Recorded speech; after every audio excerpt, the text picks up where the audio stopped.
All right, welcome to our digital literacy workshop for today. We're setting up a teacher blog. This is way more than a 20-minute discussion, but we're going to see what we can do in 20 minutes. So right now I've got 2 people here, but I'm also recording it, so I'm going to pretend I have a bigger audience. And there's other people who've signed up, so hopefully they'll jump in. So earlier today I emailed you a Google Doc that has our notes for today's meeting. I'll pop that over here so you can see that. And you can add to these notes if you've got questions or ideas or an example or something like that that you'd like to share. Please add to the notes. I've got the information about the reflection form that you need to fill out for clock hours. And there's an archive that will be available of this webinar since I remembered to hit record. And also the presentation slides that we have today. They're not that terribly helpful, but they're there. And I guess I said that twice, so I could probably get rid of one of these right here. I also have included, and this is where you're going to get the bulk of the information, I've included some ideas, resources, and inspiration, so some different links to some really good stuff for you to look at and some examples of teacher blogs. Okay, moving this back over here. And if you have any questions as we move along, just the go-to-meeting basics. When there's too many people on, it doesn't sound good, so I've muted everyone. But if you have a question, if you just pop it in the chat window, I'll try to remember to take a look at this. I'm kind of out of practice after being away for a couple of weeks, but I'll try to remember to look at that. I will stop on occasion and ask for any questions. So please feel free to type those questions in there. And if you're one of our other members who's taking a look and you know the answer, you can also jump in there and answer the question if you'd like, or add to something. So. Okay, so what we're going to try to do today, and like I said, this is a short amount of time. We're going to go through the steps and considerations for creating a teacher blog, just a real quick and dirty. And we're going to spend some time looking at different examples and ideas about how you might use a teacher blog. And I keep calling it a teacher blog because it's different than a student blog. And our next week, which isn't actually next week, it's going to be, we're out the next 2 Mondays, or could be out the next 2 Mondays. So it's the first Monday in February, I'll have one on student blogging. And so using things like Kid Blog and setting things up like that. Today we're talking about teacher blogs, and then we'll move on from that. Okay, so first of all, why would we blog? And there's a million reasons why. And on that resource list, some really good articles and things that might help you understand some good reasons to blog. One of the things I found is a nice Prezi. Hopefully I can get there. This Prezi is by, I believe, a teacher in Australia. Her name is Henrietta Miller. Let's see how this does on GoToMeeting. So she created this, exactly what I said, why teachers should blog. And no need to recreate the wheel. I just said I would go through this really quickly because she summed it up really nicely. So I'm seeing something you're probably not seeing, so I need to leave it out of my way. Okay.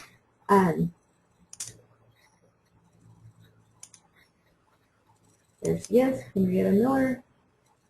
So this is a big point that I just am pushing, and you'll see from the links that I shared with you. This is a big idea for me, is this idea of blog as a reflective journal. And it's such a good practice for teachers to be reflective teachers and stop at the end of the day and think, what went well, what didn't go well, what kind of questions I have. And blogging is a really great way to do that. So here's some, I'll just keep going with this. So just a personal record of my learning and growth as a teacher and a learner.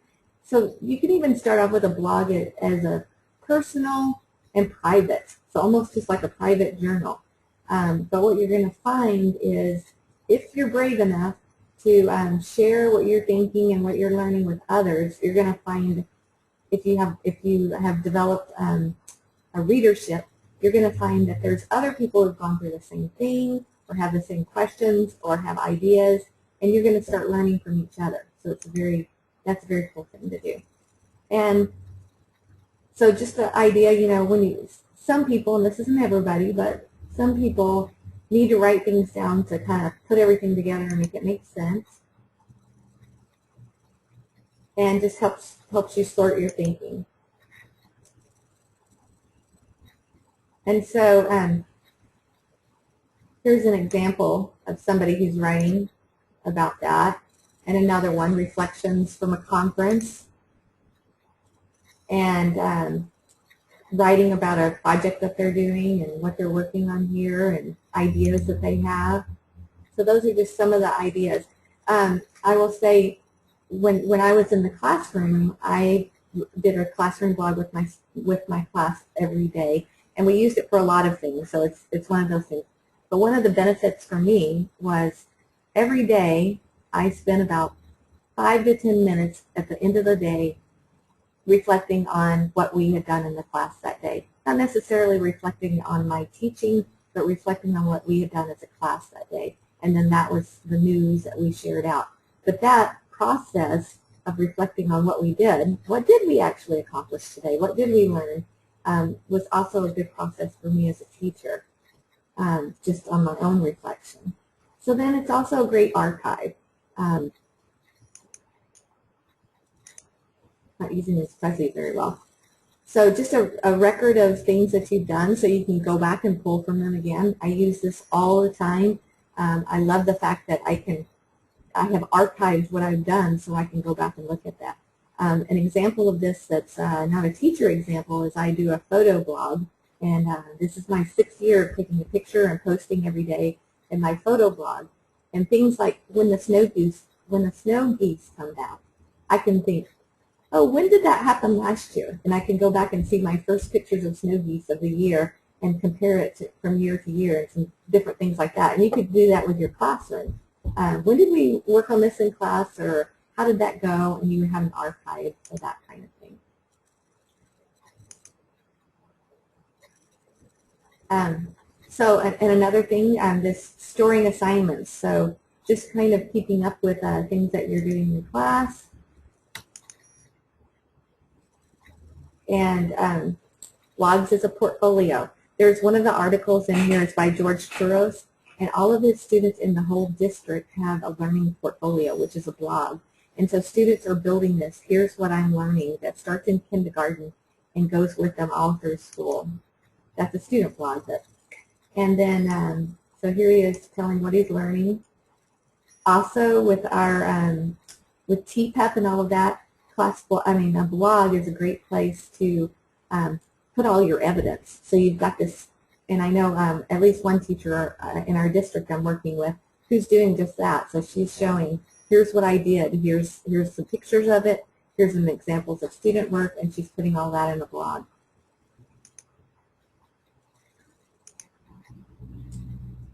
Okay, and then as a resource, and I am very thankful for teachers, and I used to be a better one of these than I am, but for teachers who do a great job of just sharing what they're finding and what they're learning and activities that they've done, and so that others can benefit from it. So that's something, if you do something great, share out how you did it so some other teacher can benefit from that and also do something great with their kids. So just some examples. They're talking about how they're using Google Docs in their classroom. And then a blog is a record of resources. Now this guy here, and we'll talk about him a little bit more in a minute, he's actually become a professional blogger, but he started out in the classroom and he shared things every day and how he could use them, and now he speaks at conferences and all that kind of stuff. But he's such a helpful resource. And so in your classroom, when you use a tool, if you share it, or anything, it doesn't have to be tech related. My life is tech related. when you share what you're doing and what's working in your classroom, that's helpful to others, and it's kind of paying it forward.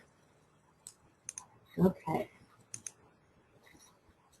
And then blogging to learn. And so I talked a little bit about the reflective piece of it, but also reading other teachers' blogs, commenting, and starting these conversations. It's really an important part of blogging as well. And then beyond a teacher blog, and that's what we're talking about today, but a teacher blog can be a class blog where you're in charge of the blog. Each student doesn't have their own blog, but they see you as a learner. So kind of what I was doing. Every day I was sharing what we were doing in class, asking questions, sharing with parents, and that kind of thing. Things to remember. It's really for yourself first when you're writing a teacher blog. It's great to read other teachers' blogs, and I put some resources in the notes for that, and there's tons more. I just looked at my reader today, and I think it has over 80 posts in it, and I just cleared it out yesterday. So you don't have to do that, but read a few. And a big thing is don't get hung up on who's reading your blog. Just use it as a reflective process. There are some ways to promote your blog so people can read it. When I was in the classroom and I was blogging to parents, basically, I felt like most of the time nobody was reading my blog. And then every once in a while a parent would say, well, I saw on your blog today this, and it would just make my day. So, and the same here when I blog to teachers, every once in a while somebody will say, well, I read this in your blog and now I'm using it. And it really does. But use those reflective and all of those reasons to blog, and that'll help things get better. And write regularly, because if you don't write regularly, nobody's going to come to look at your blog. But don't just write garbage. So don't write if you don't have anything to say. And it's very important to watch what you say, because you don't know who's going to be reading it. And the hashtags have become a really big deal, but if you can make meaningful hashtags like math or kindergarten math or something like that that makes somebody else could look for that specific thing, then it becomes helpful. Okay, so that, thanks to Henrietta, is a little bit about why you should blog. Does anybody have any comments or questions about that?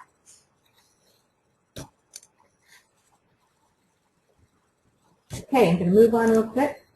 So there's different types of blogs, and we kind of went over that with this. There's you're sharing resources, instructional, here's how to do this, and then like here's how to make a foldable, or here's how to make Play-Doh with, I saw this today, make Play-Doh with conditioner and cornstarch. So you can do something like that, or teacher reflection, which we talked a little bit about, a class blog where you're sharing assignments for your students, news, forums, that kind of thing. Student blogs. So in that, what I mean is the teacher writes a blog post and asks the students a question, and then students reply to that. And then school blogs. And I have a great example of a school blog, and I think I'm going to pop in here and share that right now.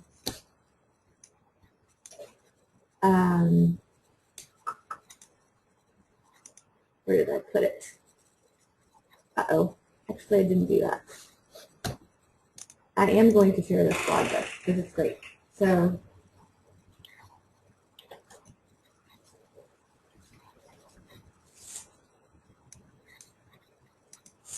sorry about that.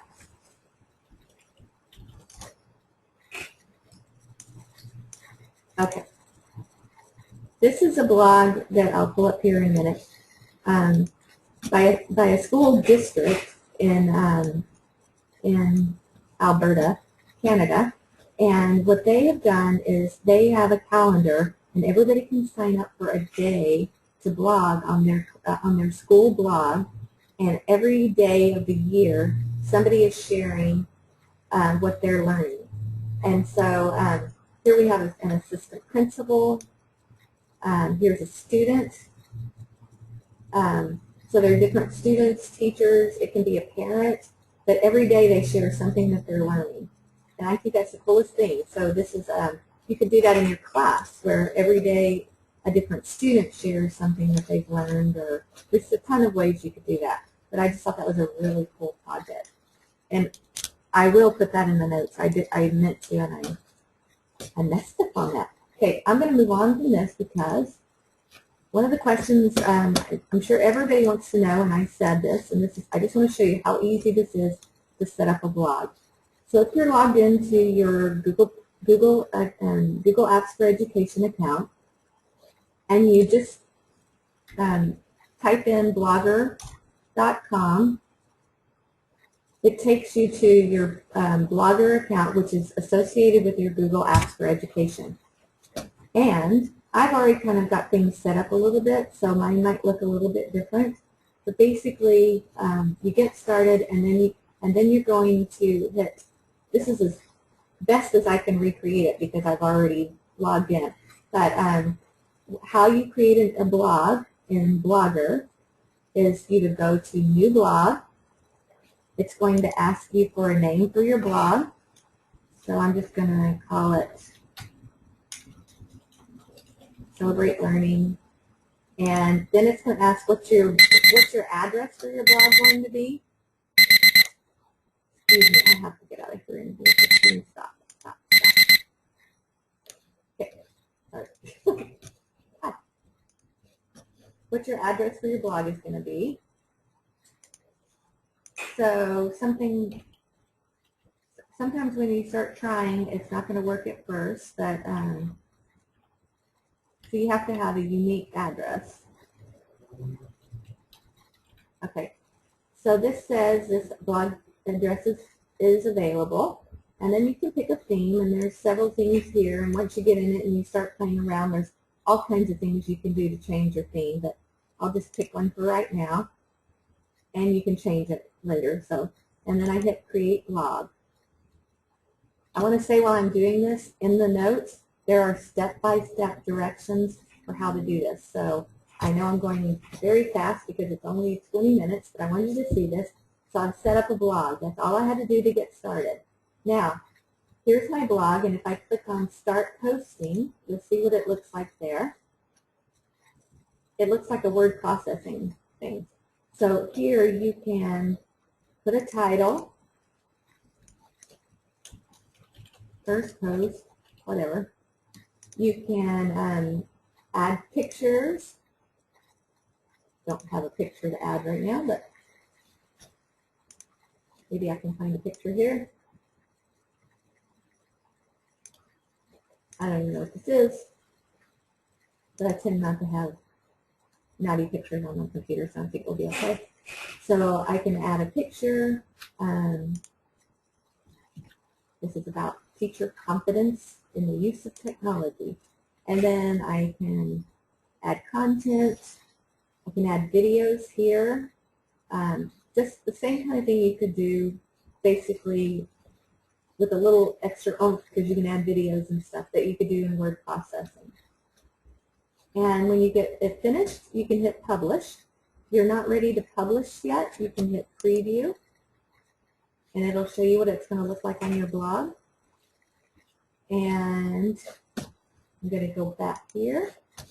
The other thing you can do is if you're not ready to post yet, but you've started it, you can hit Save, and it saves it as a draft and doesn't actually publish it. Okay.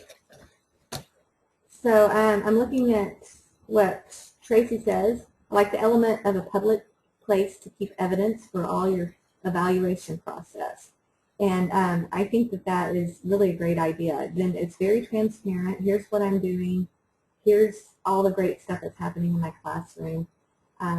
One thing that I think that is really important for us to teach students, but also teachers as well, is, you know, we talk, maybe not everybody does, but I talk a lot about digital footprints. And we're always worried about students ruining their lives by posting something online that is going to get them in trouble later on, that they won't be able to run for president or something like that. But the other piece is we need to be teaching students to have a positive digital footprint. So we need to be teaching teachers and students to be putting their best foot forward out there. And so when you're doing good things, you need to be sharing it. I know when we're looking for, you know, when I happen to be on a committee that's interviewing people and I know the names of the people, I Google them to see what they're up to and what they've done in their other schools and all that kind of stuff. And sometimes I don't find anything, and that speaks just as loudly as finding something that's not so good. So for teachers, let's think about it. So we're talking about teacher blogs. Let's think about what we can do to make ourselves, to shine. And that would be a perfect place to do that with, and it fits right in with TPEP. So I flew through the piece on setting up the blog because it really is very simple, the basics of getting started. And then the notes, which I'm totally lost now about where my notes might be. The notes, let's see if I can find those notes. There they are. The notes go into a lot of detail. So if you take a look at this right here, this is a blog post by that teacher I was saying is so great at sharing information, but he actually created this whole PDF book about blogging, and he goes through everything that you might need to know about adding content, embedding videos, backups, all kinds of stuff, and step by step, here's how to do it. And you can actually download this from his site, and it's free and all that kind of good stuff. I didn't share it as a download because every time you download it, it somehow is helpful to him, and he worked really hard on it. So he has offered it up for free, but it's best to download it from his site. Okay, let me get back to my notes here. So under here, types of blogs, I wish we had more time because there's some really great ones to share here. Just sharing resources, reflecting on teaching, sharing class news. Let's see, I'll pick one of those here real quick. This is a 3rd grade teacher, and this is kind of what my blog would have looked like when I was in the classroom. So just basically every day I'm sharing a little bit about what's happening, not a lot, just a little bit. And so here she's sharing they have a new French student, and they've welcomed their French student, and they've got berets on. They did a really nice job to welcome them. Over here, they embedded a little map that shows where people are visiting. Kids love to see that. They take a lot of ownership in that. This teacher also, she just blogs on everything. So here's something that's more of a teacher thing, and instead of what's happening in her class, she's talking about a letter she received from a student. And over the break, she went to an ed camp, so she's talking about that. So that's one way a teacher blog can be used. I see a question. Oh, where did I say I put that document about the webinar? I sent a link in an email, so that should be where you have it. And then once you open it up in your email, it'll show up in your Google Docs. Okay, so we are out of time. I haven't heard from Emily. Emily, do you have any questions?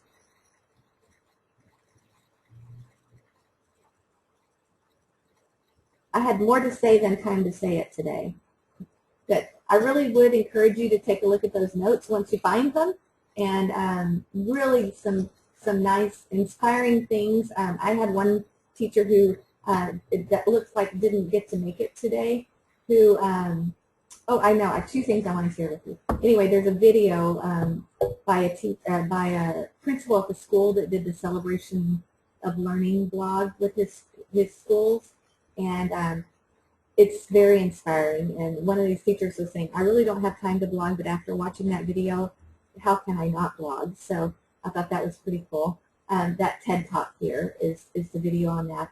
And then the other thing that I wanted to share, if you're just thinking about getting started, this teacher, Kelly Hines, created, this is just in her blog that she's sharing, that she has a 20-day blogging challenge. And so for teachers who are just starting out, sometimes you can't think about what you would write in a blog. And so she's got 20 different prompts for you. And they don't have to be done, one after another or every day or anything like that. But if you're trying to think about what to blog about, this is just one example of what you might work with. Okay, I think I'm good, and I'm going to stop here pretty soon, and I will be archiving this. And if you have more questions about blogging, I have more resources on our website, and I'm also happy to come visit with you specifically about what you want to do with a blog, because I really believe in blogging. I'm not doing a terribly good job of blogging myself this year, but I think it's a pretty powerful thing. So I'm especially excited about blogging with students, but also that reflective piece for teachers I think is really important. So I'm going to be quiet now, and you guys have a wonderful Monday afternoon, and thanks for coming.